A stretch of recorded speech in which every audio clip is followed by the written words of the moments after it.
Yeah, the idea for NFTs goes way back to the earliest days of Bitcoin. There's an idea called colored coins on Bitcoin, which are basically Bitcoins that are uniquely identified to represent something else, proof of ownership of something else. And going back to the earliest days of Bitcoin, we thought the blockchain could be used for tracking proof of ownership of things, provenance, tokenizing other things like stocks and that kind of stuff.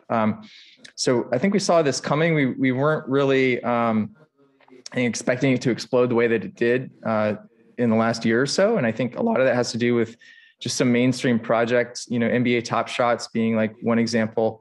The CryptoPunks really taking off, the Bored Ape Yacht Club. I think that